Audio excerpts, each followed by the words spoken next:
Bueno, pues hola a todos, gracias por venir a una nueva conferencia del ciclo de conferencias de la Facultad de Física. Como veis, hoy vamos a hacer una conferencia sobre materia oscura. Nuestra ponente es María Martínez. Voy a presentar un poco para que sepáis quién es ella. Pues María es investigadora.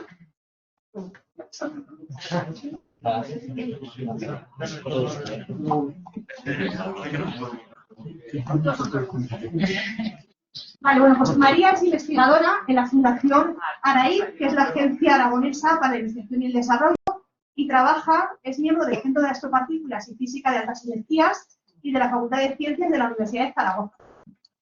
María es licenciada y doctora en Ciencias Físicas por la Universidad de Zaragoza y en su carrera ha hecho estancias postdoctorales en Milán y en Roma, en Italia, y también en Orsay, en Francia.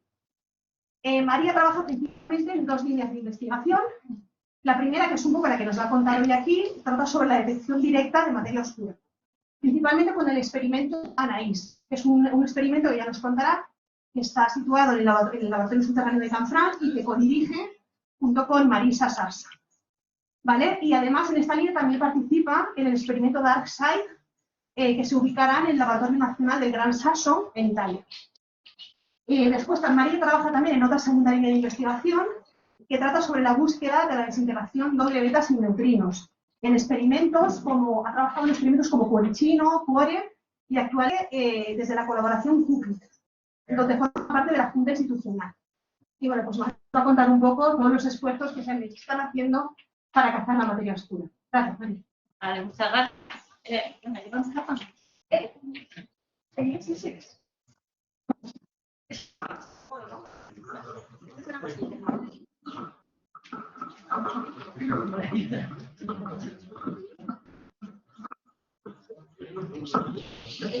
A ver, ¿se oye bien?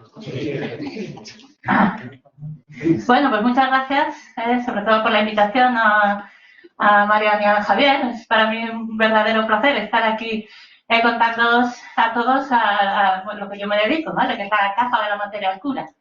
Hoy en día creo que todos más o menos hemos oído hablar de la materia oscura y a nadie nos trata por locos cuando decimos que la materia oscura está en todas partes. En esta charla sí que me gustaría intentar responder a estas 4 preguntas que he puesto aquí. ¿Vale? ¿Por qué necesitamos materia oscura para explicar el universo tal como lo entendemos? ¿Qué es lo que sabemos de la materia oscura? ¿Qué creemos que puede ser?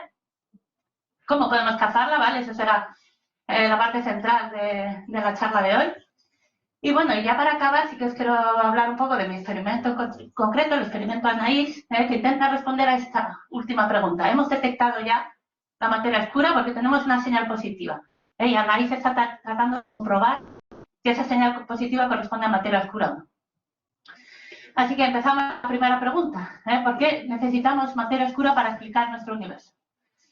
Bueno, sin duda yo creo que la evidencia más clara de la existencia de materia oscura, la que nos viene siempre a la cabeza a todos, es la curva de rotación de las galaxias espirales.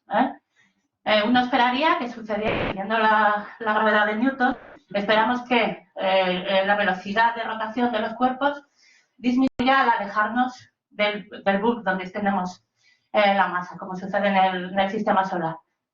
Bueno, uno esperaría que sucediera lo mismo en las galaxias espirales. Sin embargo, eso no es lo que observamos.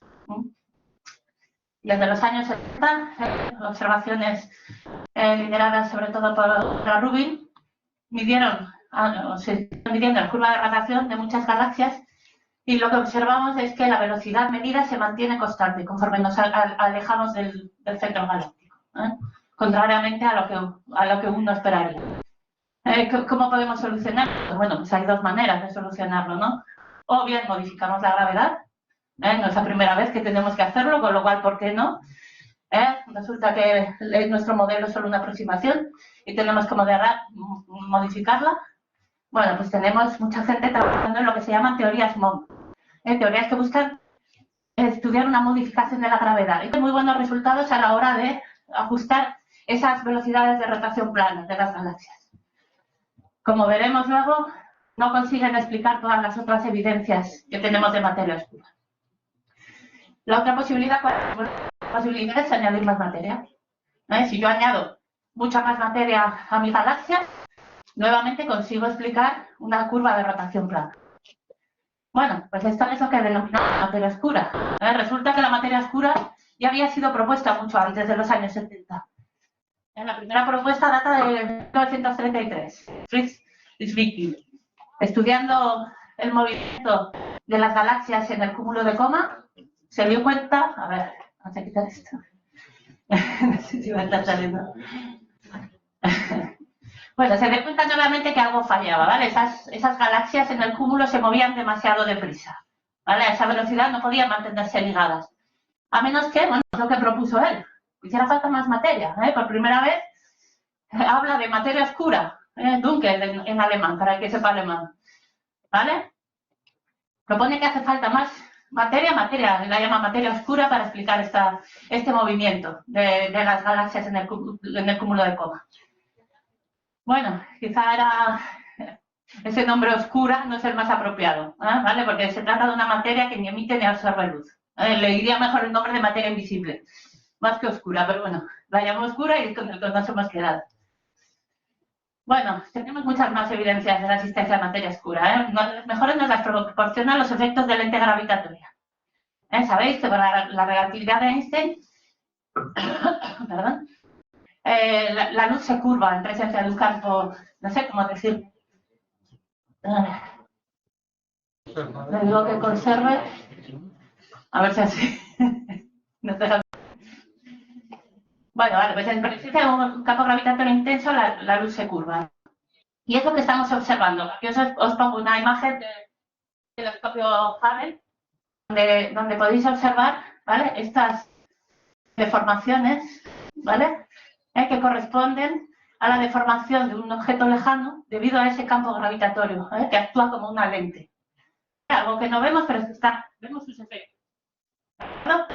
Bueno, pues con estos efectos de lente gravitatoria podemos hacer un mapa de la cantidad de materia oscura que hay a estos niveles de cúmulos de galaxias. Y observamos que hay mucha más que visible, el orden de un sexto.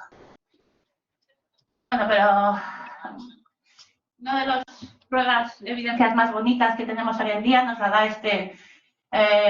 el Ballet Cluster, ¿vale? Esta es una imagen tomada del choque de dos cúmulos de galaxias. La podemos observar aquí. Como veis, hay una componente que está aquí en rosa, que es la observada con rayos X por el telescopio, por el satélite Chandra. Esta componente de gas, de ese choque de cúmulos de galaxias. El gas, bueno, aquí tenéis también en este pequeño vídeo la reproducción de cómo debe haber sido ese choque del cual observamos ahora sus efectos. El gas interacciona, materia normal interacciona. La mayor cantidad de masa de esos dos cúmulos queda desplazada, su centro gravitatorio queda desplazado respecto al de la materia luminosa.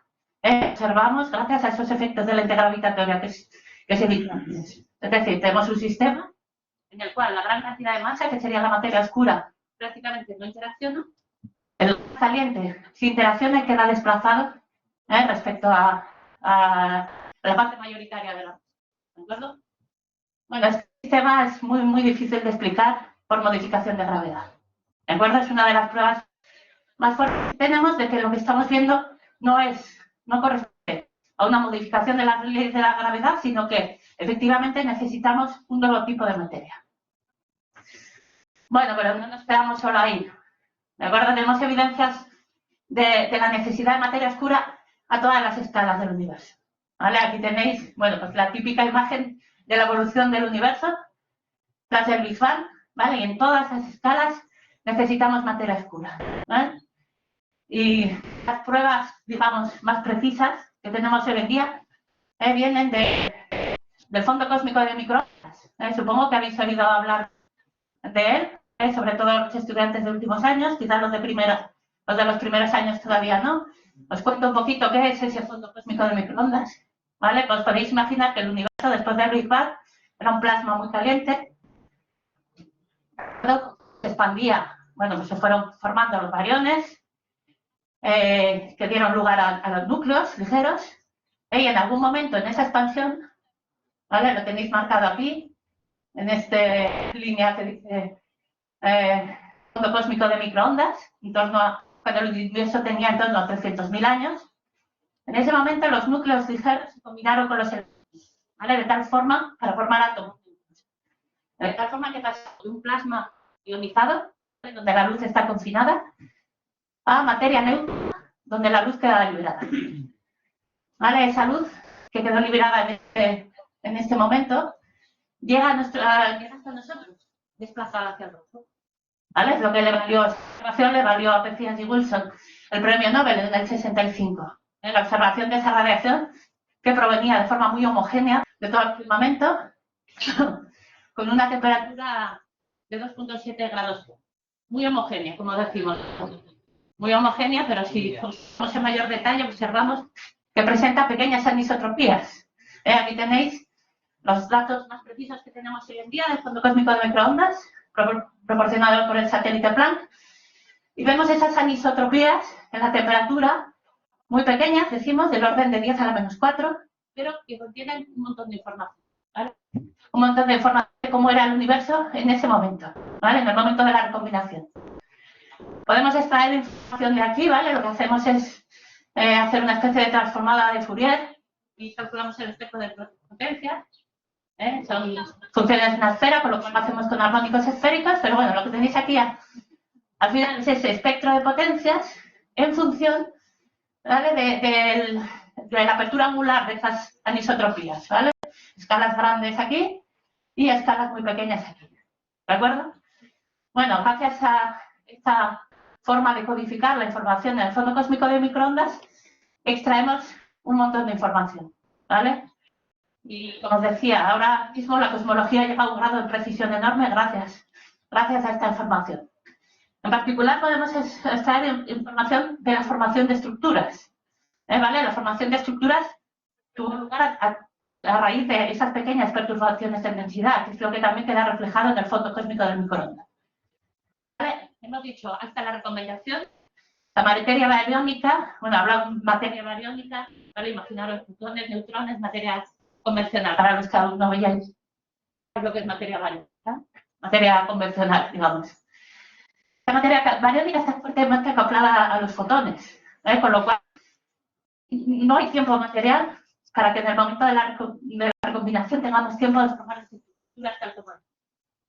Para poder formar las estructuras, una materia oscura añade una materia oscura de tipo no bariónico, ¿vale? Para empezar, que no interaccione con la luz, ¿vale? Es lo más importante.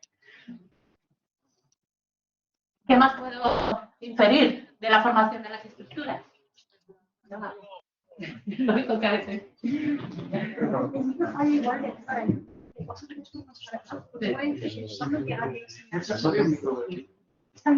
Vale, entonces. Vale, seguimos.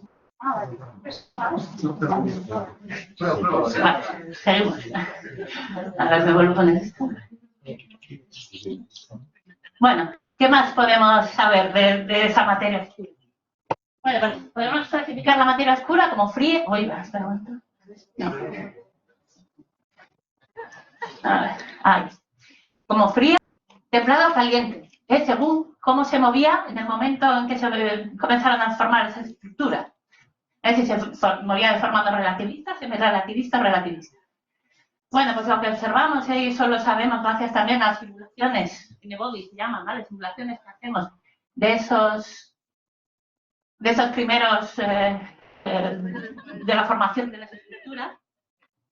Aquí tenéis una foto, Te voy a interrumpir, pero... Sí, cambiamos al... Sí.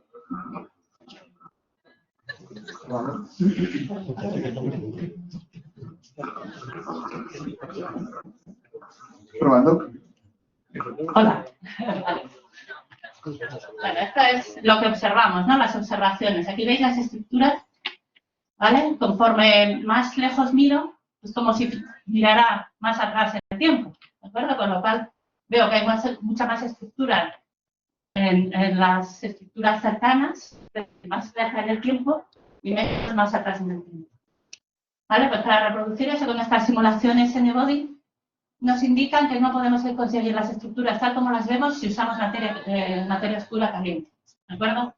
Necesitamos materia oscura fría, es decir, ¿vale? Que se movía lentamente, entre comillas, en ese momento de formación de las estructuras, con mucho templada, pero bueno, vamos a quedarnos con que necesitamos esa textura fría o no relacionista.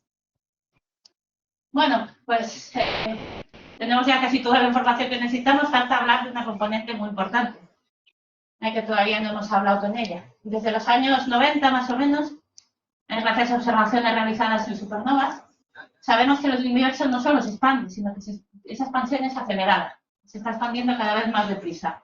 Normalmente lo representamos por esta pequeña curvatura en estos esquemas, ¿no? ¿Qué puede ser esa, digamos, energía que hace que el universo se expanda de forma acelerada? Llamamos energía oscura. El modelo más sencillo para imaginarnos pues es la constante cosmológica de Einstein. Los que hayáis estudiado relatividad general, sabéis que Einstein introdujo una constante cosmológica en sus ecuaciones para evitar el universo en expansión, ¿vale? Para que el universo estuviera estático. Bueno, pues esa constante cosmológica podría ser lo que está haciendo esa expansión acelerada del universo. Y lo podría ver como la energía del vacío. ¿Qué pasa? Las cosas no son tan sencillas. Si yo calculo con lo que sabemos hoy en día esa energía del vacío, ¿cuánto es? Me salen muchos órdenes de magnitud superiores al observado. ¿Vale? Las cosas no son tan sencillas. Esa energía oscura podría ser también algo dinámico, de un campo. Bueno, mucha gente investigó sobre esta energía oscura. Pero también, fondo cósmico de microondas, en el espectro de potencia, sacamos información sobre cuánta es esa energía oscura, principalmente a bajos monopolos. Así que podemos también cuantificarlo. Como os he dicho, el fondo cósmico de microondas más otras muchas observaciones nos dan un modelo muy preciso hoy en día. Es el que llamamos modelo lambda CDM. ¿Vale? Contiene energía oscura y materia oscura fría, Gordon. ¿Vale? Hoy en día es el modelo cosmológico estándar. ¿Vale? Hay teorías alternativas basadas en MOND, pero no consiguen explicar el universo de la forma en lo que lo hace el modelo lambda CDM.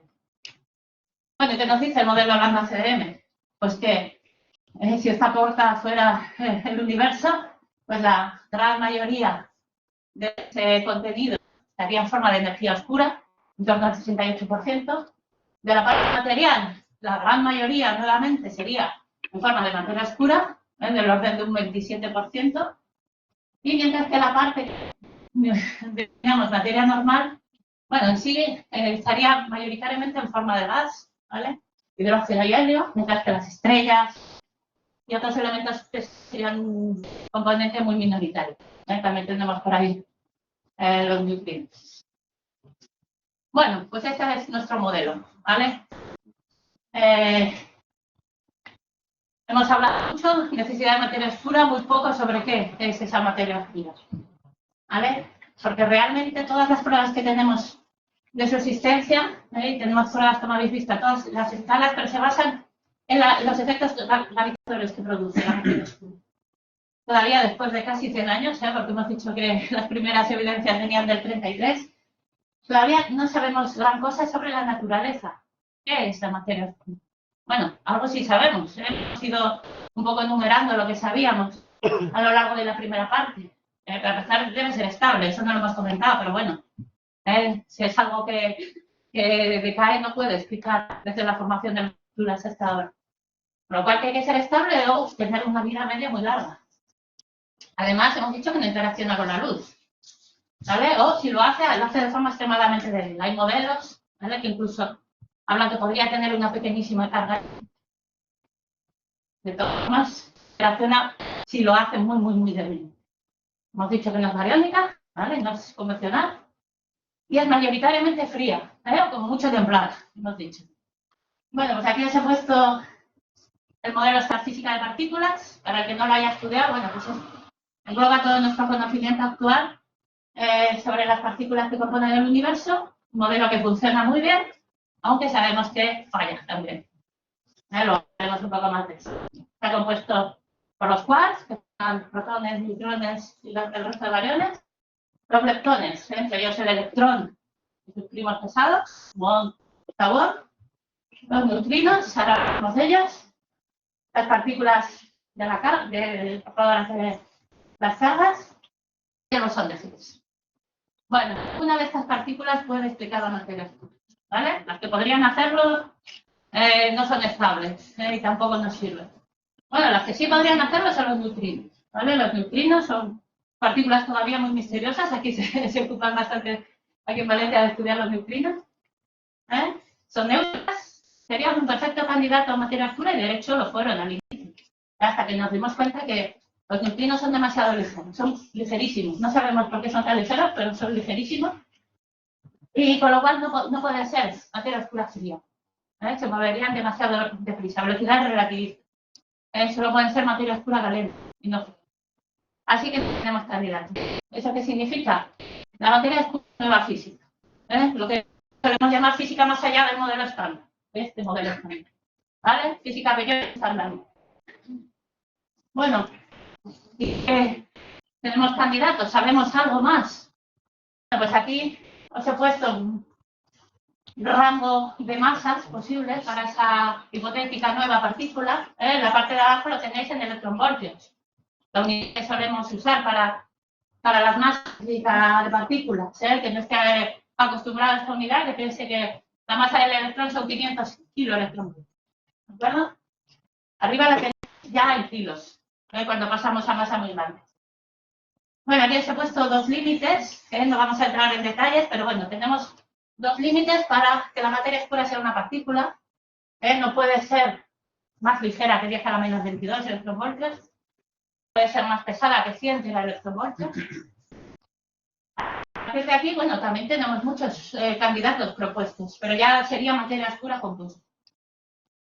Bueno, pues aquí es un poco algunos, no todos, por supuesto, porque hay muchísimos candidatos propuestos, pero bueno, digamos los que cuentan con mayor consenso. A grandes escalas, aquí tenéis los primordial black holes, agujeros negros primordiales. Bueno, agujeros negros podríais pensar, bueno, pueden ser los agujeros negros en la materia oscura. En sí, los agujeros negros supermasivos se formaron durante la evolución estelar. En todo caso, materia oscura baryónica.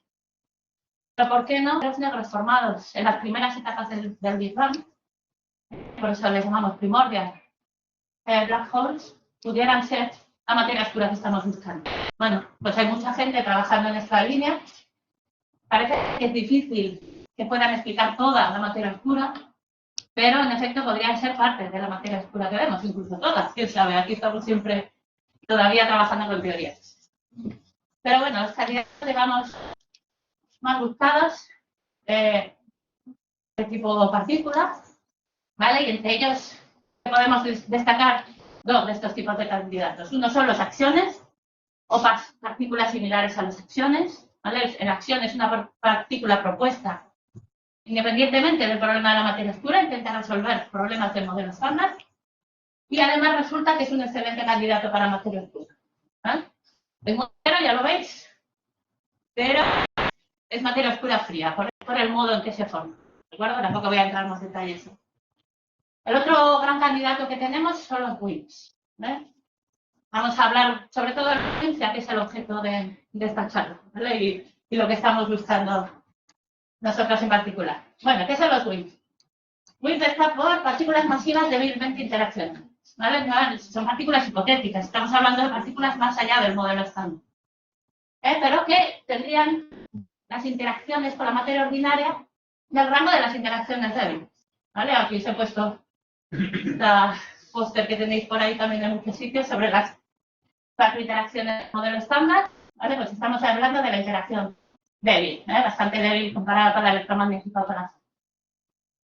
Bueno, pues si yo imagino que tengo este tipo de partículas que interaccionan, eso es lo importante, interaccionan con las del modelo estándar, en el orden de la escala débil, y en el universo primitivo, el universo era muy denso, tendría que estar en equilibrio térmico, ¿de acuerdo? Produciéndose y aniquilándose con las del modelo estándar. En el momento en que el universo se expande y se enfría, como puede pasar con los átomos y los fotones, esas interacciones dejan de producirse, no tengo bastante densidad de materia como para que se sigan produciendo. Con lo cual quedan como una reliquia térmica. Y puedo calcular la abundancia de esa reliquia térmica en función de la probabilidad de interacción con las partículas del modelo estándar. Esa probabilidad de interacción me viene dada por la sección eficaz. Si no habéis estudiado todavía la sección eficaz, es simplemente esa probabilidad de interacción con la materia normal. ¿De acuerdo? ¿Y cuál es la maravilla, ¿vale?, de lo que llamamos el milagro WIMP? ¿Por qué los WIMP son ese candidato tan bueno para materia oscura? Pues porque si esa probabilidad de interacción viene dada por lo que espero para las interacciones débiles, resulta que obtengo esa reliquia térmica tiene la densidad adecuada. ¿De acuerdo? Esto no es algo que venga impuesto por nadie. ¿Vale? Y como siempre en física, bueno, pues detrás de las casualidades hay física. Con lo cual, este hecho hace que estos WIMPs sean o hayan sido desde el inicio el mejor candidato que tenemos para materia oscura. Necesito una partícula, no sé cuál es todavía esa partícula, pues que es algo que no está en mi modelo estándar, pero esta interacciona en ese orden de las interacciones débiles. Bueno, pues además, resulta que, como os he dicho, el modelo estándar falla. Falla en muchas cosas, con lo cual hay mucha gente trabajando en teorías más allá del modelo estándar para solucionar esos problemas que tiene. Una de las mejores teorías que tenemos hoy en día, la más evolucionada para explicar esos fallos del modelo estándar, es la supersimetría, que propone compañeros. Todas las partículas del modelo estándar proponen un compañero más masivo. Bueno, pues resulta que esta teoría, desarrollada de forma totalmente independiente al problema de la materia oscura, me propone excelentes candidatos para WIMPs, ¿vale? Para esas partículas masivas y débilmente interacciones. Bueno, veis que tengo teorías también para todos los WIMPs, también para materia oscura ligera, para acciones. Para nuestro caso concreto, para los WIMPs, tengo teorías detrás que me están proponiendo excelentes candidatos para WIMPs. Y en concreto, la materia oscura supersimétrica sigue siendo la más buscada y en base a la cual hacemos nuestros cálculos. Así que, bueno, basta de hablar de qué es la materia oscura, vamos a hablar de cómo puedo cazar WIMPs. ¿Y qué significa cazar aquí? Pues porque hasta ahora hemos hablado que todas las evidencias que tengo, esto recordarlo, todas las evidencias que tenemos de materia oscura se basan en sus efectos gravitatorios. Pero bueno, puede ser que la materia oscura solo interaccione gravitatoriamente. Podría ser, entonces tenemos pocas posibilidades de detectarla directamente. Pero en el caso concreto de los WIMPs sabemos que interaccionan con la materia ordinaria. ¿Vale? ¿De acuerdo? Con lo cual, esto me permite detectar de alguna manera y conocer su naturaleza. ¿Cómo puedo hacerlo? Bueno, pues tenemos varias opciones. Si voy así, se me indica que las partículas del modelo estándar me pueden producir WIMPs. ¿Vale? Y eso es lo que se está buscando. En el LHC, por ejemplo, en las colisiones protón-antiprotón, se podrían producir esas partículas de materia. ¿Por qué no? ¿Y cómo lo observaría? Bueno, pues la materia oscura obviamente no la voy a observar. Hemos dicho que interacciona positísimo, escaparía de mi detector. Pero bueno, puedo ver que por observación del momento angular aquí falta algo, ¿no? De esa manera, buscando el suceso sobre el que falta energía, podría encontrar la materia oscura. Voy a ver que la he producido. Bueno, también puedo ver los productos de su aniquilación. En los lugares donde la materia oscura es muy densa, puede estar desintegrándose. ¿Vale? ¿En qué lugares pueden ser eso? Pues, por ejemplo, el centro galáctico. Ahí está una gran densidad de materia oscura. O en el Sol, por ejemplo. ¿Vale? Y esos productos, ¿vale? La materia oscura al desintegrarse al final puede producir neutrinos, rayos gamma, antimateria. Esos productos los puedo observar en la Tierra o en un satélite. Bueno, pues este es un mecanismo hoy en día para la búsqueda de la materia oscura. Ahora, el tercero, el que os voy a contar más en detalle ahora, lo que llamamos la detección directa. Aquí estoy yendo en vertical en este diagrama. ¿Vale? Los WIMPs pueden interaccionar con las partículas del modelo. En concreto, si yo tengo un detector de partículas, el WIMP interacciona principalmente con los núcleos de mi detector, ya que es una partícula sin carga, principalmente interaccionar con los núcleos, produciendo un retroceso de esos núcleos que yo puedo observar en mi detector. ¿Vale? Pues es esto lo que llamamos la detección directa en materia oscura. Pero tener en mente que tenemos estos tres mecanismos para cazar WIMPs, para estudiar su naturaleza, para saber qué tipo de partícula es la materia oscura. Aquí en Valencia hay muchos grupos trabajando, en detección indirecta y grupos trabajando también en fenomenología de la producción de materia oscura. Yo os voy a hablar de la detección directa, que es de lo que nos ocupamos en Zaragoza. ¿Vale? Así que ahora vamos a pasar ya a hablar de la detección directa de WIMPs.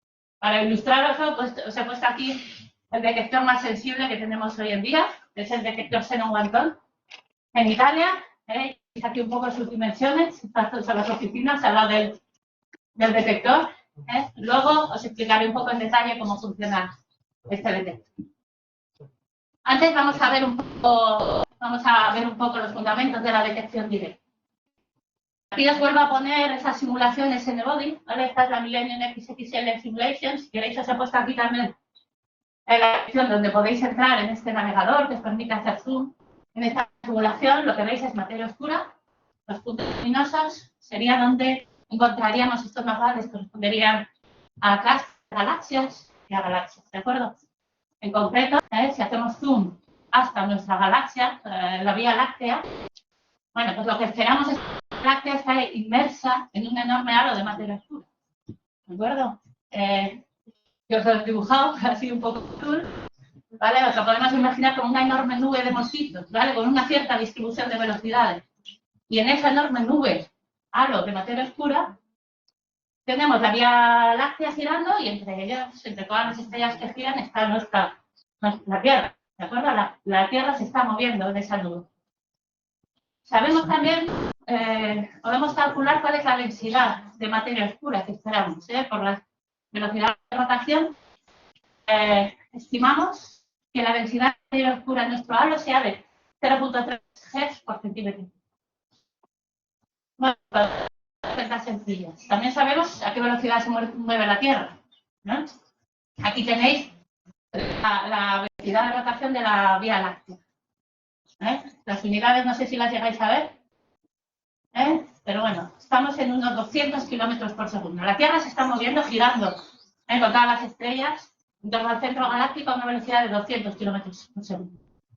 Bueno, podemos hacer unas cuentas sencillas, ¿no? Por lo menos calcular el flujo de materia oscura que espera la Tierra si fueran WIMPs y poniendo un WIMP estándar, ¿vale? Con una masa de en torno a 100 gigaelectronvoltios.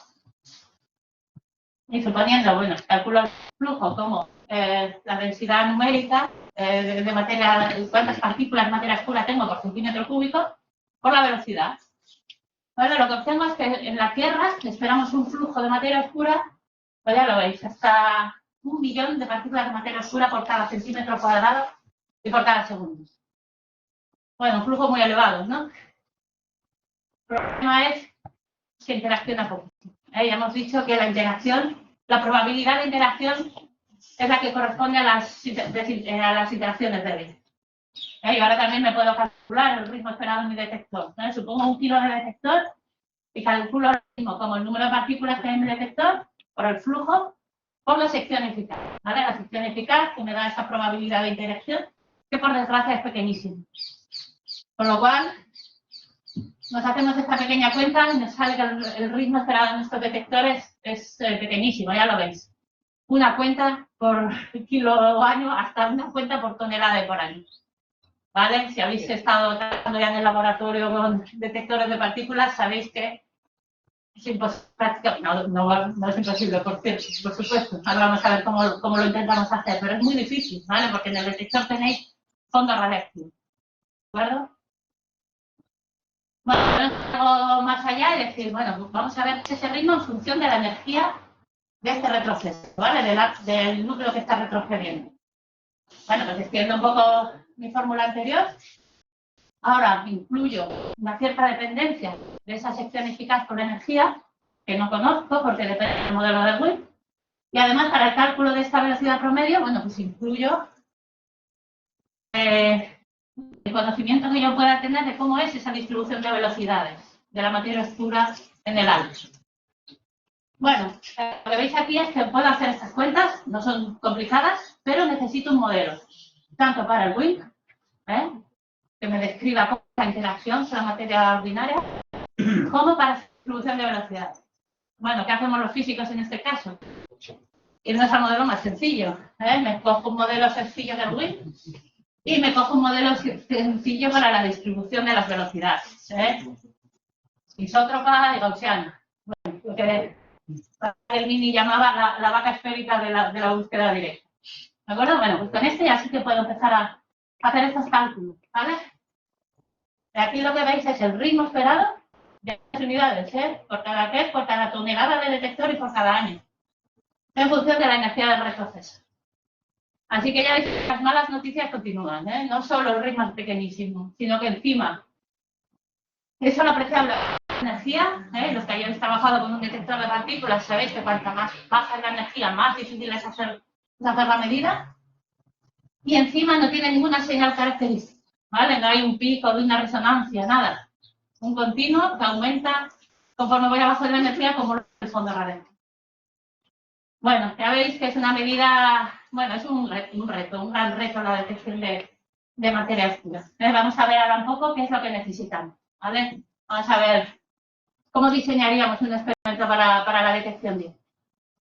Obviamente necesito un detector de partículas supermasivo, pero cuanto más masa tenga, bueno, pues más partículas de materia oscura podré detectar.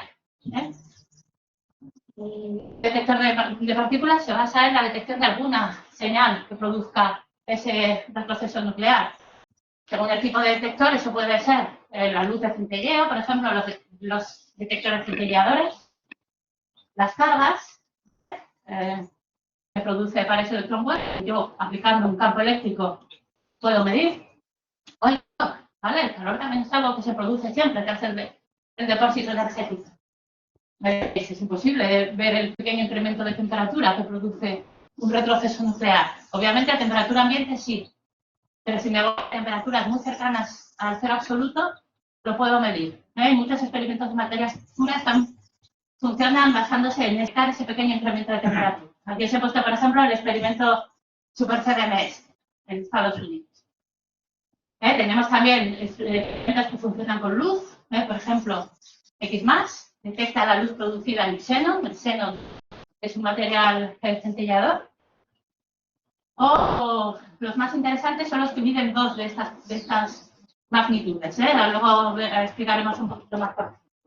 Como el experimento DarkSide 50 en Italia, es un tanque de argón que mide tanto la luz generada por el argón, que también es un material centellador, como la carga.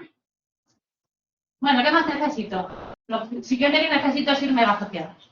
¿Vale? Algunos se preguntarán por qué. Todos los experimentos de materia oscura de detección directa están bajo tierra. Bueno, pues la respuesta es muy sencilla. Para evitar la radiación cósmica.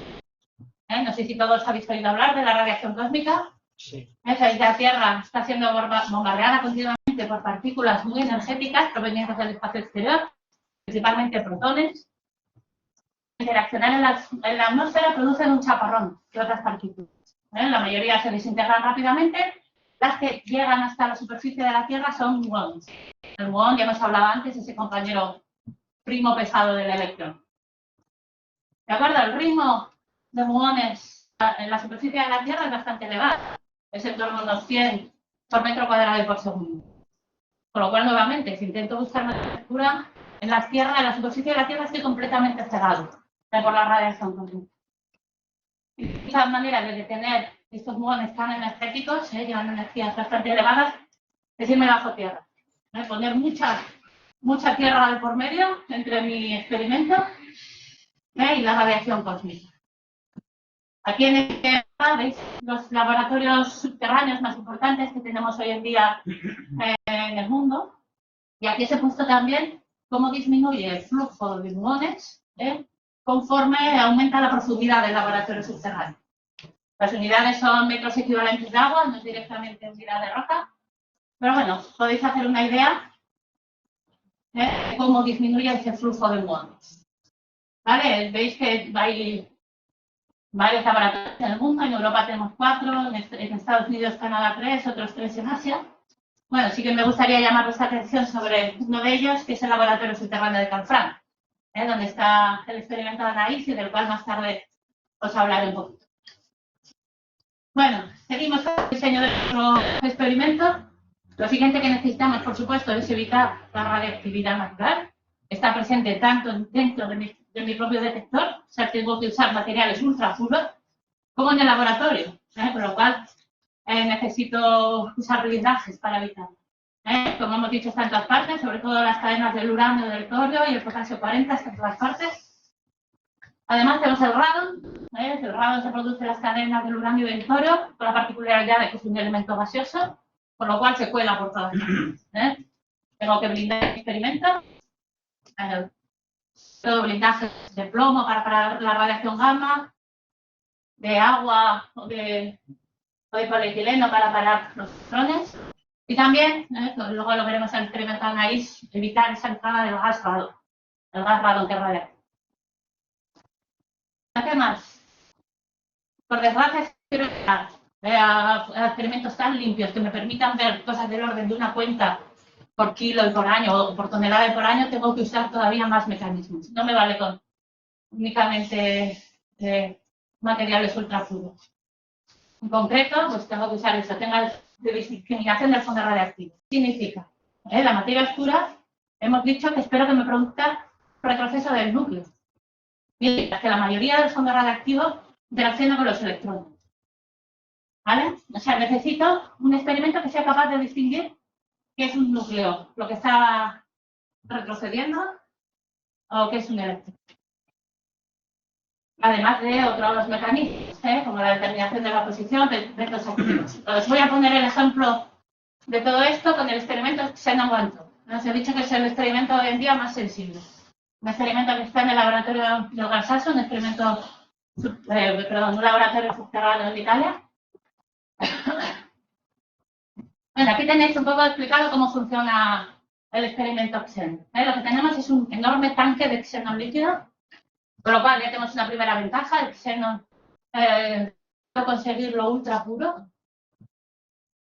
Además, me permite distinguir esos retrocesos nucleares de los electrónicos, ¿vale? Si aquí tengo una partícula que está interaccionando, me va a generar luz. Hemos dicho que el xenón centellea, genera luz, que yo la veo con los fotomultiplicadores. Además, tengo cargas, con un campo eléctrico arrastro las cargas hasta la parte de arriba, donde tengo gas xenón. El gas xenón vuelve a centellear y tengo una segunda señal desplazada. De tal forma que la proporción entre estas dos señales es diferente. Si lo que me la genera es un átomo pesado, o sea, una partícula pesada, como puede ser un retroceso nuclear, o algo ligero, como un electrón. ¿De acuerdo? En el segundo caso, la señal de la carga es mucho mayor. Con lo cual puedo decir si ha sido un retroceso nuclear, posible candidato a materia oscura o fondo radiactivo. Y con eso me elimino la inmensa mayoría del fondo. Y además puedo decir en qué posición ha ocurrido la acción, porque gracias a cómo veo la luz en el plano inferior puedo determinar la posición XY y la Z me la da cuánto tiempo ha durado el transporte de la carga.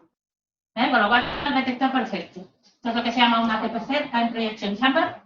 Me da la posición en la que ha sucedido, de tal forma que yo me puedo quedar con la parte interior, que es la más limpia, ya que la contaminación normalmente me viene de las paredes de mi detector. Pierdo masa, ¿vale? He perdido masa. Xenon-Wanton son 2 toneladas. Me voy a quedar solo con 1 tonelada, la tonelada interior, pero es súper limpio. Además rodeo mi tanque, que está aquí, este es el experimento de Xenon-Wanton, y este es el enorme tanque de agua que lo rodea, pues para hacer de veto activo, estudiar que no haya drones, por ejemplo, proviniendo de fuera.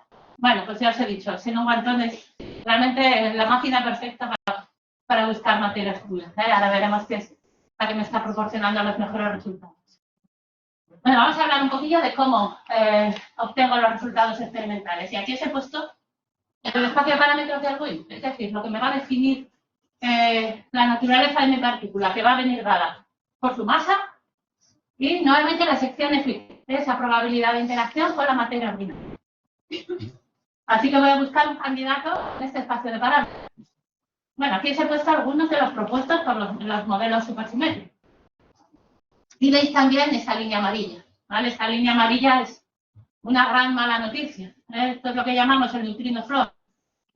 Porque resulta que la Tierra no solo está bañada por la materia oscura, sino también por muchos neutrinos. Neutrinos que llegan tanto producidos en el Sol, en las reacciones nucleares, producidos en la atmósfera por los rayos cósmicos, producidos en explosiones de supernovas. Estamos rodeados de neutrinos. La mala noticia es que esos neutrinos pueden producir una interacción con el núcleo totalmente indistinguible de la materia oscura. Yo no puedo distinguir estos dos procesos, con lo cual, y además la otra mala noticia es que no puedo blindarme. No puedo blindarme de los neutrinos porque interaccionan tan débilmente o más como la materia. Con lo cual, bueno, pues mucha gente piensa que este puede ser el final de las búsquedas directas, porque cuando lleguemos a esta sensibilidad, ya los detectores de materia oscura empezarán a detectar neutrinos.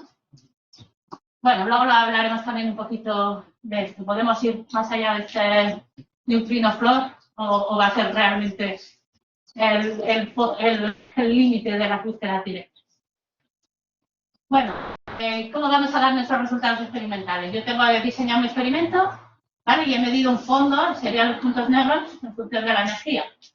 ¿Puedo decir que he encontrado o no he encontrado el WIMP? Bueno, lo que puedo decir es que si un WIMP, yo calculo con la fórmula que hemos visto antes, cuál es el ritmo que hubiera producido mi detector y es mayor que lo que he observado, ¿no? Por ejemplo, esta línea azul, bueno, pues puedo excluir ese candidato.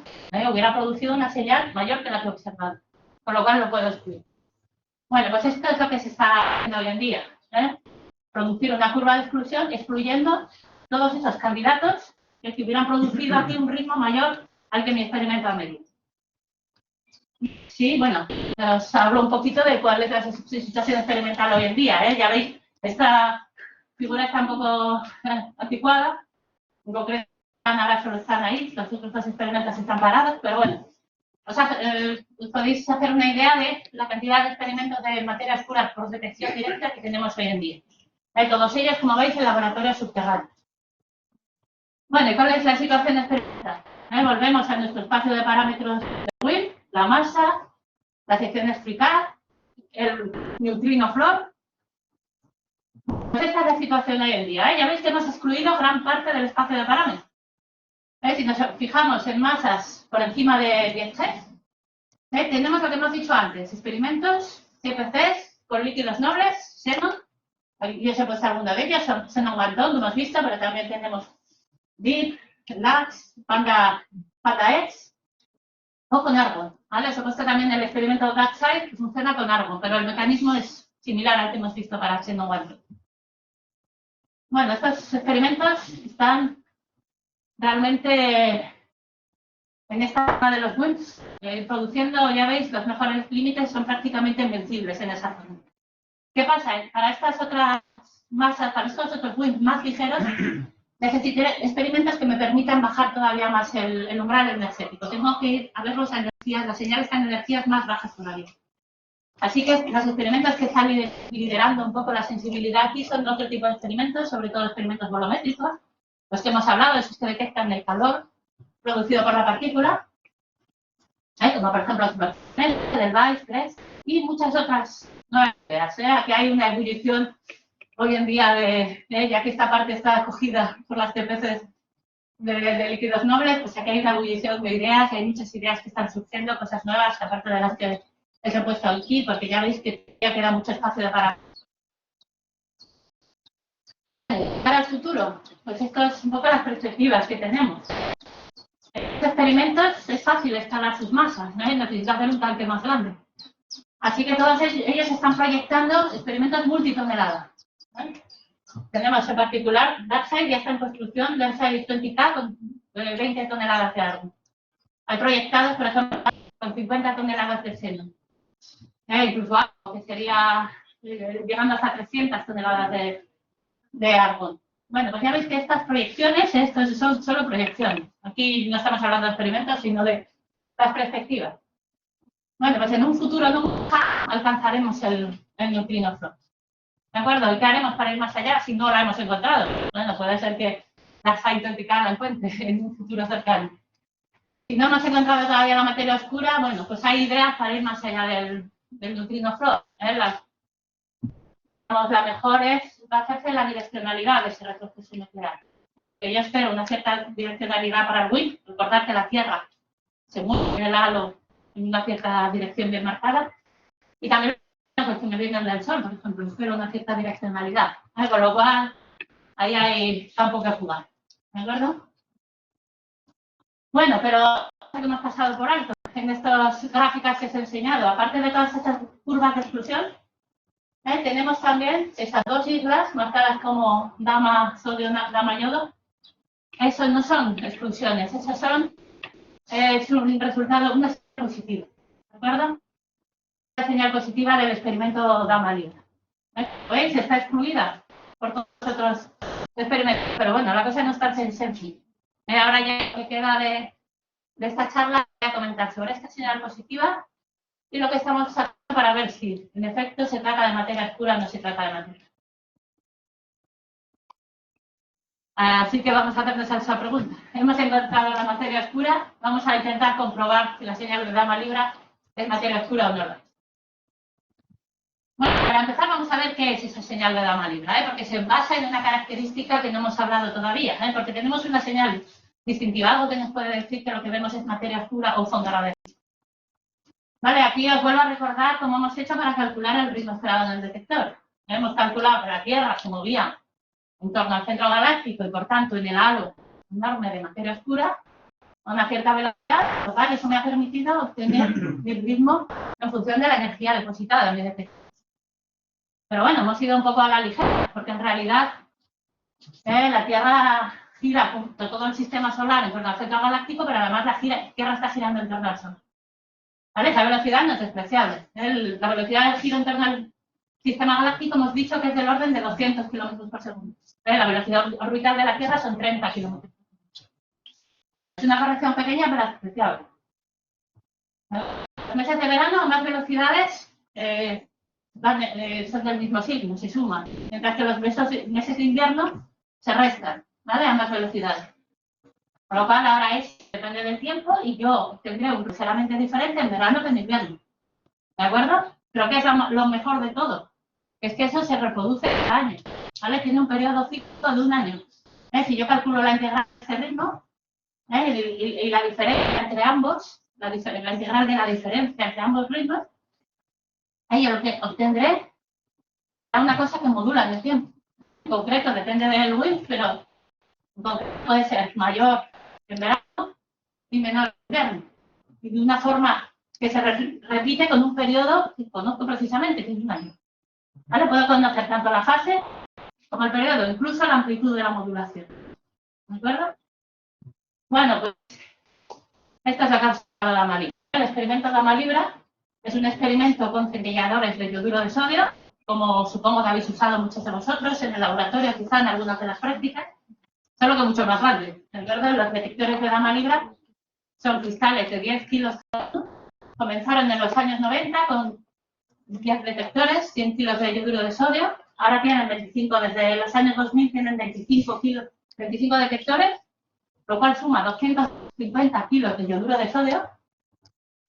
Llevan viviendo, pues como ya veis, más de 20 años. ¿Qué es lo que han observado?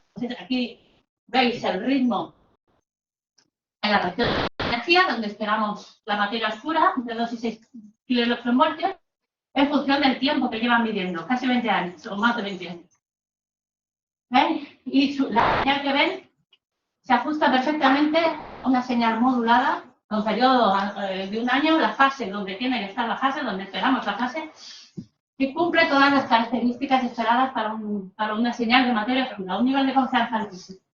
Una señal clarísima, Ya veis aquí cuando midían solo con 100 kilos, los puntos tienen barras de error más grandes, luego cuando aumentaron la masa, barras de errores más pequeñas, pero la señal ajusta perfectamente todo el periodo de tiempo de estos 20 años. Bueno, una señal impecable de materia oscura. El único problema es el que ya hemos comentado. ¿Vale? Esta señal tan impecable no la ve ningún otro experimento.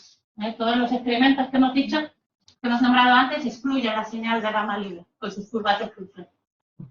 ¿Qué sucede? Todos estos experimentos operan con diferentes núcleos de target blancos. Ya hemos hablado de xenón, hemos hablado de germanio, hemos hablado de argón.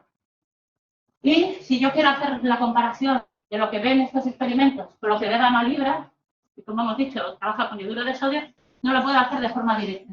Porque la señal que espero yo depende de mi núcleo blanco. Entonces necesito hacer hipótesis tanto para el WIN, ¿qué es el WIN? ¿Cómo interacciona? Como para su distribución de velocidad. ¿De acuerdo? Y bueno, habéis visto que la variedad de modelos teóricos es enorme. Puedo encontrar modelos, ¿vale?, que me produzcan señal en yoduro de sodio y no me la produzcan en los otros materiales. Bueno, cada vez hay menos modelos, pero lo sigo pudiendo encontrar. Bueno, si quiero comprobar que en efecto lo que ve gama libra, porque bueno, no lo hemos comentado, pero gama libra además ha hecho muchos estudios de otros efectos sistemáticos que puedan estar produciendo esa señal. Por ahora no tenemos una explicación, no encontramos otro efecto sistemático que me pueda estar produciendo esa señal. Así que toca, bueno, pues intentar reproducir esa señal, ¿no? Es lo que solemos hacer también. Intentar reproducir señal de gama libra con el mismo material, yoduro de sodio. Bueno, pues eso es lo que hace el experimento Anaïs. Así que ahora ya para acabar, dejadme que os hable un poco del experimento Anaïs. Aquí tenéis una foto de los centelladores de yoduro de sodio de Anaïs dentro de su blindaje. Anaïs es un experimento de la Universidad de Zaragoza. Y tenemos unos 100 kilos de yoduro de sodio en 9 cristales, formando una matriz.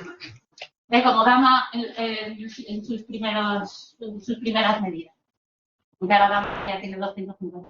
Bueno, aquí veis algunas fotos del montaje de Anaïs, los cristales de yoduro de sodio, cómo le acoplamos los fotomultiplicadores para leer esa luz que se produce el depósito energético. Ahora os enseñaré un poquito más del blindaje. Y el laboratorio subterráneo de Canfranc.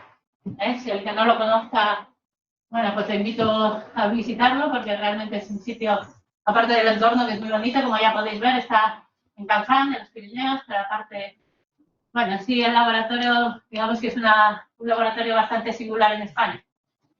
Aquí tenéis también, bueno, esta es la dirección para el que quiera solicitar una visita. Un poco las instalaciones subterráneas del laboratorio. Tiene un hall experimental grande, que tal vez lo conozcáis porque ahí está el experimento NEXT, un experimento liderado desde aquí, desde Valencia, desde el IFIC. Esto es de búsqueda de doble beta, no tiene nada que ver con materia oscura. Tenemos otros experimentos de búsqueda de materia oscura, como CIRREC, SIGAR. Luego hay otro hall más pequeño, el hall B, donde está el experimento Anaïs. Tenemos también otro experimento que busca esa desintegración doble beta igual que NEXT. Aquí os he puesto este vídeo de cómo instalamos el experimento Anaïs. Esto fue primavera del 2017, habéis visto los cristales y el blindaje de plomo, que se dice al principio. Y aquí lo que está haciendo es cerrar la caja, una caja metálica anti-radon. ¿Recordáis el gas radon, gas radiactivo? Tenemos que meter dentro una presión de nitrógeno para evacuar el radon. Aquí lo que hacemos es instalar este montaje para poner unos becos activos. Y finalmente el blindaje de neutrones, el que se dice más externo, material ligero para moderar los neutrones. Bueno, pues aquí lo veis, este es el experimento. Ahí, si venís alguno de visita al laboratorio subterráneo de Canfranc, no podréis ver nada más que esos tanques de agua. No, bueno, ya lo habéis visto en este vídeo. Bueno, esta es un poco la cronología del experimento. Anaïs empezó a tomar, bueno, lo instalamos en Canfranc en marzo del 2017. Y empezamos a tomar los datos en agosto. En agosto de 2017 pusimos el cronómetro en marcha. Desde entonces, bueno, aparte de los estudios sobre las performances del experimento, hemos publicado también los resultados en 3 momentos. En marzo, cuando teníamos 1 año y medio de datos, luego con 2 años hicimos una segunda publicación. Y el año pasado, en abril del año pasado, hemos hecho ya la más relevante, que es la publicación de los 3 años de datos del experimento Anaïs. Bueno, tenemos 3 años de datos, ya es bastante para ver una modulación, ¿de acuerdo? Vamos a recordar que ha estado viviendo durante 20 años. Pero bueno, con 3 años, aunque sea con una masa menor de la que tiene ahora Gama, ya podemos decir bastante, como ahora vais a ver. Bueno, estos son los resultados que hemos obtenido por ahora. Esto es lo que publicamos de los 3 primeros años de toma de datos. Aquí lo que veis es el fondo radiactivo del experimento, bueno, el fondo, lo que mide el experimento en la región de baja energía, donde yo espero que la materia oscura, ¿vale? Integrado en 2,6 kiloelectronvolts, en función del tiempo. El tiempo que ha pasado desde que lo pusimos en marcha. Estos 3 años de edad. Lo que hacemos es estos datos, el fondo está decayendo, como veis, va bajando. Eso lo esperamos. ¿Por qué? Porque tenemos isótopos radiactivos con vidas medias cortas. Eso quiere decir que se van acabando. Con lo cual el fondo está decreciendo. Pero bueno, encima de este fondo que decrece, yo lo que espero ver es la modulación hipotética, diría, si parte de este fondo es debido a materia. ¿Vale? Así que lo que hacemos es ajustar este fondo radiactivo a la hipótesis modulada, es decir, una componente que decrece en el tiempo más una componente modulada, donde a mí lo que me interesa es ver esa amplitud de modulación. ¿Cuánto vale?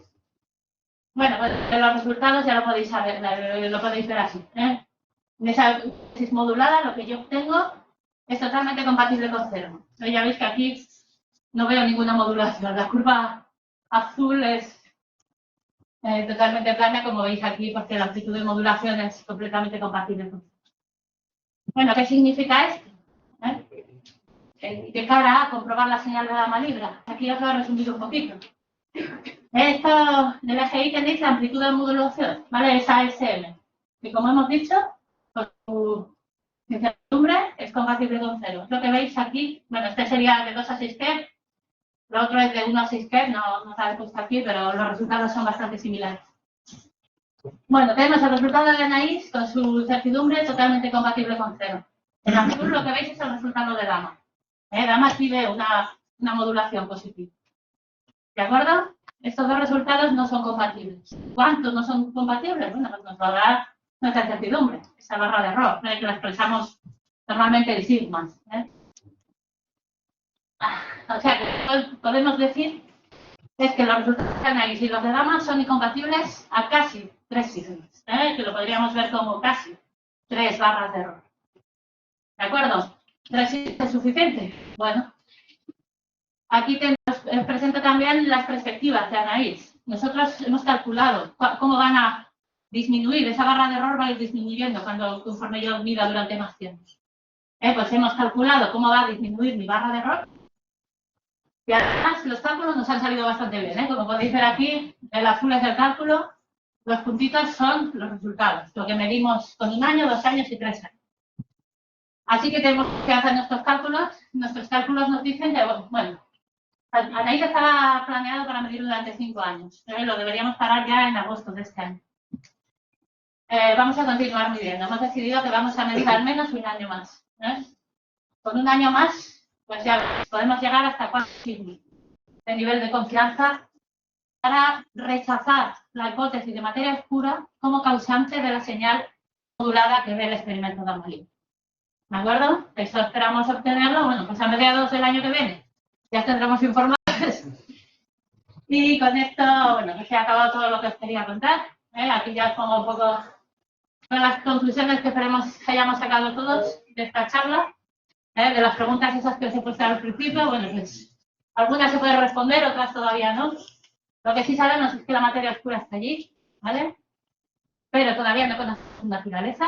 La estamos buscando, no conocemos su naturaleza. Las acciones y los WIMP siguen siendo los candidatos más buscados, pero no son los únicos, que hay muchos candidatos. Recordad también que hay un esfuerzo mundial, ¿vale?, para determinar la naturaleza de la materia oscura por los 3 mecanismos que hemos hablado, tanto producción, detección indirecta como detección directa. Hemos hablado de detección directa, pero podría repetir esta charla para los otros 2. Y bueno, por último, la conclusión de nuestro experimento es que todavía no sabemos qué es lo que está causando esa modulación en Dama Libra, pero los resultados de Anaís nos indican que es muy poco probable que sea materia oscura lo que lo está produciendo. Con 3 años de Anaís ya podemos ver que es muy poco probable que sea materia oscura. Seguimos tomando datos, en un par de años, bueno, sí, un par de años podremos decir algo más. Bueno, creo que ese es el mensaje un poco para quedarse. ¿De acuerdo? Pues ya está. Muchas gracias por vuestra atención.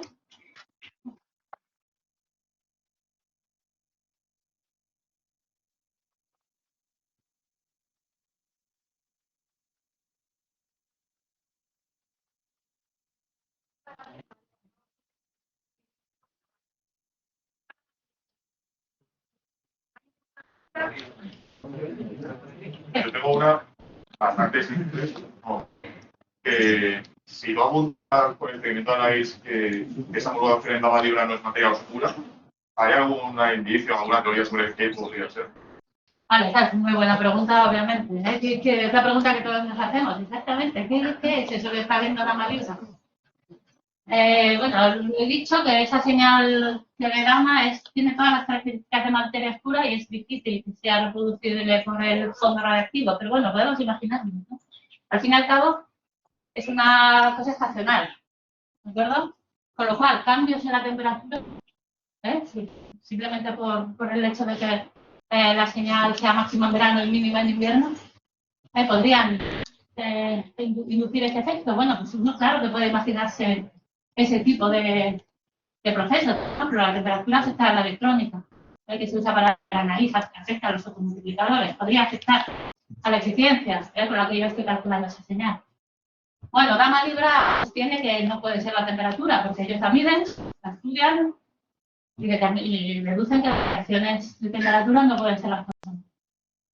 ¿Está todo dicho? Bueno, no, hay una idea, por ejemplo, que es repetir el experimento, pero en el hemisferio sur. ¿Vale? Porque la señal de materia oscura le da igual si tú estás en el hemisferio norte o en el sur. Cambios, si tienes un efecto relacionado con la temperatura, ese sí debería cambiar. ¿Vale? Esa es una idea que está por ahí. ¿Qué ideas hay? Cosas que podrían producir esa modulación. Pues otra que se piensa en los rayos cósmicos. ¿Vale? Los rayos cósmicos, bajo tierra, los frenamos varios órdenes de magnitud, pero seguimos teniendo rayos cósmicos bajo tierra. Los rayos cósmicos sí se presentan una modulación. Hay más, están llegando más en verano que en invierno en los laboratorios subterráneos. Hay medidas hechas, por ejemplo, en el laboratorio de Grasaso, donde está Gama Libra. ¿Por qué? Bueno, pues porque influye la cantidad de agua que hay en la montaña, por ejemplo, cuando llegan. Ese tipo de fenómenos hace que el rayos cósmicos esté modulado. ¿Podría eso estar detrás de la señal de Gama Libra? Bueno, pues es difícil, porque un rayo cósmico te deja mucha energía. Pero hay efectos relacionados con los rayos cósmicos. Los rayos cósmicos me pueden estar produciendo neutrones que puedan estar llegando a mi detector. Bueno, pues hay gente que ha estudiado ese tipo de efectos, podrían responder. La respuesta sigue siendo no. Gama Libra vuelve a estudiar cuál es el flujo de rayos cósmicos, los neutrones producidos y concluye que es inexplicable.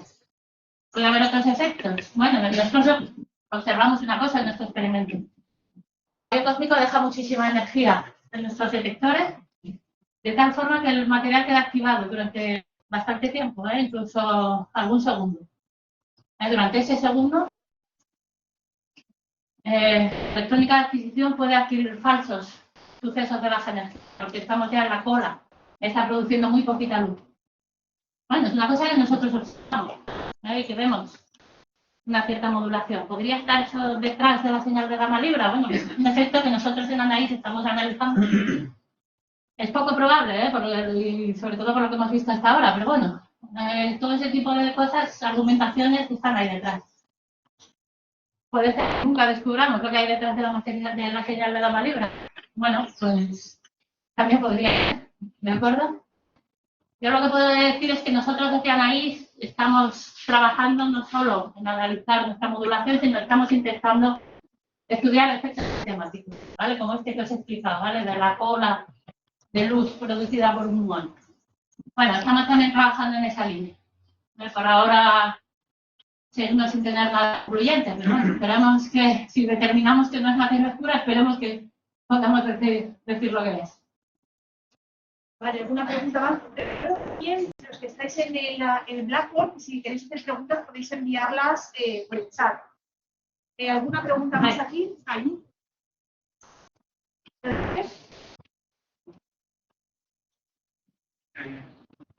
¿Me pasó el micrófono?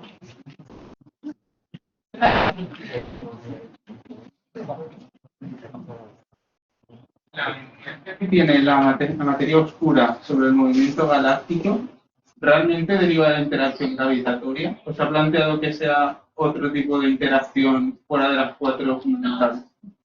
Ya, todo lo que movimiento, formación es por interacción gravitatoria, vamos, no se ha planteado que sea todo lo que es la formación de la galaxia en el halo de materia oscura, ¿vale? Es todo por formación, por interacción gravitatoria. Otra cosa es que sí que se plantean, ¿vale?, la materia oscura interaccione bajo otras fuerzas, fuera de los campos, ¿vale? Eso sí que hay, de las teorías que puedes ahí, muchas de esas teorías correspondían a la materia oscura con interacciones más allá del modelo astronómico. ¿De acuerdo? Y ahora mismo pregunta en el chat, si lo tienes, la del chat, o lo miro ahí. Pero, Dani, Por mostrarla. ¿Qué? no hay ninguna pregunta en el chat. Ah, no hay ninguna. Ah, vale, pensaba. ¿Sabes que me dio un mensaje? Y se la estaba yo diciendo. Sí, justo eso, pero no, debe ser alguien que sea... Ah, que la vale. vale. Venga, ¿alguna pregunta más para María? María, del punto de vista del teórico, ¿vale? Que... Entonces, para mí es difícil. No, es una cosa sencilla. Para alguien que haga un experimento, yo utilizo los Reyes Magos, yo quiero, para que es la idea, yo ¿cómo utilizar los Reyes Magos? ¿Cómo considerarías que te gustaría poder medir este tipo de... Sí. Vale, la verdad es que esa parece que tuvimos la respuesta. Os he dicho que las TPCs de líquidos nobles, como Xenon, son realmente el experimento soñado. Cuando yo empecé la búsqueda de materia oscura, la sensibilidad estaba muchísimo más arriba, ¿de acuerdo? Parecía inalcanzable llegar a las sensibilidades a las que luego llegó Xenon, porque la sensibilidad tiene no solo bases enormes, que es lo que tiene esta tecnología, ¿no? Al final, con volómetros, como podéis imaginar, esos detectores que miden el incremento de temperatura, donde tienes que trabajar a temperaturas cercanas al cero absoluto dentro de una dilución. Escalar la masa es muy complicado, necesitas un refrigerador de dilución enorme. En cambio, con la tecnología de los gases, de los líquidos nobles, es muy fácil de escalar. Al fin y al cabo, necesitas un tanque más grande y más fotomultiplicador. Para que además tengas la combinación de discriminación del proceso nuclear más determinación de la posición, es el detector de materia oscura perfecta. ¿Qué le falla? Bueno, como hemos visto, vale para... No puedes disminuir muchísimo el umbral. ¿Vale? Si quieres disminuir mucho el umbral, hoy por hoy esa tecnología no vale. Así que habría que pedir una TPC en la que pudiéramos disminuir mucho el umbral. Se está trabajando también, o sea, por ejemplo, el experimento T-Rex que se ha puesto en Champán en esa línea, ¿vale? Hacer una TPC, pero ya estamos hablando de TPC gaseosas. Aunque, bueno, creo que la pregunta lo podríamos entender un poco más allá, porque al final lo que vamos a necesitar es algo que nos permita salvar ese fondo de neutrinos, ¿no? Con lo cual necesitaríamos un detector capaz de determinar la dirección de un retroceso nuclear. Cualquiera que haya trabajado quizá con este tipo de física puede imaginarse la dificultad de eso. Exactamente, tú puedes ver la dirección de un electrón fácilmente, de una partícula alfa, pero cuando ya hablamos de núcleos más pesados que un alfa, por ejemplo, bueno, pues es realmente muy difícil porque son muy pequeños. Con lo cual, bueno, yo creo que donde se está haciendo ahora mucho I+D, pero no podemos decir que todavía tengamos esa tecnología. O sea que yo creo que es un poco el sueño que necesitamos es eso, esa tecnología que nos permita determinar con una buena precisión la dirección del proceso nuclear. Pero ello... Pedro, voy a preguntar antes que luego ves. Gracias, profesora. Quiero preguntarte, en el caso de las acciones, ¿tienen un candidato pictograma o no? A ver, que yo sepa, no, excepto, bueno, está esa señal de Xenon Walton, no he hablado de ella, pero porque el experimento Xenon también no mira solo los retrocesos nucleares, puede distinguirlos, pero bueno, están mirando también la señal de los electrones, y ahí es donde han visto un exceso. Entonces, la señal de los electrones ven un pequeño exceso a baja energía y resulta que sí que lo pueden hacer con un modelo de accesos.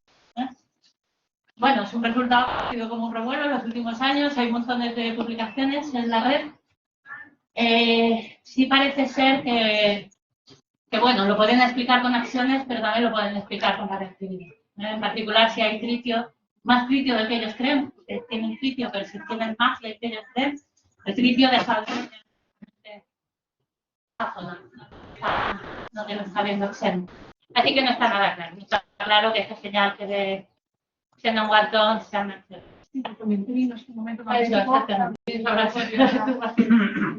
No sé si quieres comentar un poquito. Berta tenía una pregunta también. Sí. Gracias por la charla, me encanta. Y me parece recordar que había otro experimento que también quería hacer este tipo de comprobación de los datos de Dama Libra, que empezó creo que un poco después del nuestro, pero que también creo que tiene ya datos. Sí, voy a hablar. Cierto que por falta de tiempo no he hablado de ello, pero en efecto, no solo está Anaïs, está también el experimento COSAIN 100. Y bueno, hay otros también en desarrollo. Hay por lo menos 2 o 3 más experimentos con yoduro de sodio que quieren reproducir la señal de Dama. Pero bueno, el caso concreto de COSAIN 100, en efecto, COSAIN 100 empezó a tomar datos un año antes que Anaïs. Por el resto son parecidos los experimentos, también tienen en torno a 100 kilos de yoduro de sodio, a forma de los cristales de yoduro de sodio. Y lo que es cierto que la masa es parecida, pero al final la masa efectiva de COSAIN es menor. ¿Por qué? Porque hay 3 de los detectores que no les están funcionando bien, con lo cual tienen un umbral más alto. Y no sirve para materia oscura, porque el umbral energético está ya por encima de donde espera resonar. Con lo cual se ha quedado una masa efectiva de 60 kilos. Eso significa que bueno, al final acumulan estadística más lentamente que lo que lo hacéis. Ahora mismo nosotros tenemos más estadística que ellos, a pesar de que ellos empezaron un año antes. Lo que sí que ha hecho COSAIN es, con los primeros años de datos, con 100 años, 100 días de datos, hicieron un estudio, pero no de modulación, sino un estudio del tipo de las exclusiones que te he enseñado. ¿Vale? Ellos lo que hicieron fue un fondo radiactivo bastante alto. Pero lo que hicieron fue modelar su fondo. Es decir, yo conozco cuál es mi contaminación, conozco todo. Me hago ese modelo de fondo, explico casi todo mi fondo y digo, bueno, ¿qué me queda para que sea materia oscura? ¿Vale? Por encima de mi modelo, esa materia oscura. ¿Vale? De ese modo, hicieron una curva de exclusión, como las que os he explicado. Y con esa curva de exclusión consigue excluir la señal de Dama. ¿De acuerdo? Bueno, es un resultado muy interesante, desde luego. Pero digamos que no es la explicación final para el problema de Dama Libra, porque para ello tienen que hacer como todos los otros experimentos, suponer un modelo de Wim, suponer una distribución de las velocidades y lanzar esa curva de exclusión. ¿Vale? Lo han hecho para modelos.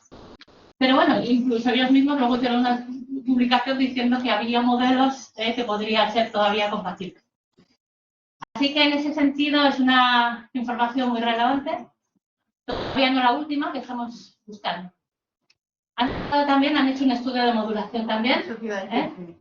Sí, hicieron uno primero con 5 años y ahora han hecho otro con en torno a 3 años de datos. Prácticamente todavía no está publicado. Ha aparecido simplemente en Archive. Y lo que obtienen es, lo que obtienen realmente es que ven una modulación con muy baja estadística que podría ser compatible con Dama. A un sigma es compatible con la de Dama. A 2 sigmas es compatible con la ausencia de modulación. O sea, es un resultado un poco incierto, realmente. Vale, Chiqui, iría a la última pregunta. A ver. Sí, yo te puedo preguntar. Vale. No, es una pregunta muy de curiosidad y puramente pragmática desde el punto de vista de ¿vale? Nosotros tenemos detectores parecidos a los vuestros, con el sodio, y si tú los pones a funcionar un año, pues a veces el potenciómetro por el que está llegando el alto voltaje falla, a veces pasa cualquier cosa y el threshold se te va hasta allá, vosotros estáis usando thresholds súper bajitos, Con la cantidad de shielding que le habéis puesto al detector en todo este tiempo, ¿os ha fallado algún detector y habéis tenido que quitar todo eso y cambiarlo? Si eso sucede, ¿cuánto tiempo? Eso sucede, has visto, ¿no? El vídeo de cómo lo montábamos, y eso sucede, es una muy mala noticia, porque abrir todo eso y cambiarlo es mala noticia. Sí, por suerte no nos ha sucedido, no nos ha sucedido con los detectores, no ha sucedido. Nos han fallado los vetos. Bueno, no he hablado mucho, pero tenemos también centelladores plásticos, usarlos como vetos de muones, para saber cuándo ha pasado un rayo cósmico. Y esos nos han fallado. Esto es sencillo porque están en la parte exterior. Hemos tenido que cambiar la electrónica de los vetos siempre. La electrónica de Anaís, ahora y estamos cruzando dedos, no ha fallado, aunque tenemos sus repuestos siempre a mano. Sí, esas son las cosas que tienes que contar siempre y por supuesto puede suceder. Exacto. Al final estás midiendo, llevamos casi 5 años. Es un experimento que está tomando datos continuamente. Pensar que nos ha pillado la pandemia, además, en mitad. Por suerte, como el experimento estaba tomando datos, simplemente teníamos que subir cada 2 semanas a calibrarlo, es lo que solemos hacer. Durante la pandemia, ahí tenemos, durante el confinamiento estricto, 1 mes sin calibrar. Pero bueno, no es grave porque tenemos solo cada 2 semanas. Así que, bueno, por ahora sí, pero no ha fallado nada, excepto, como te digo, la electrónica de los vetos, hemos tenido que subir a cambiarlo un par de veces. Lo cual hace que, bueno, al final te faltan los vetos durante unos cuantos días, hay que tenerlo en cuenta. Bueno, complica un poquillo el análisis, pero por ahora ahí sigue. Esperemos que siga un par de años más. Vale, pues si ya no hay más preguntas, le damos por las gracias.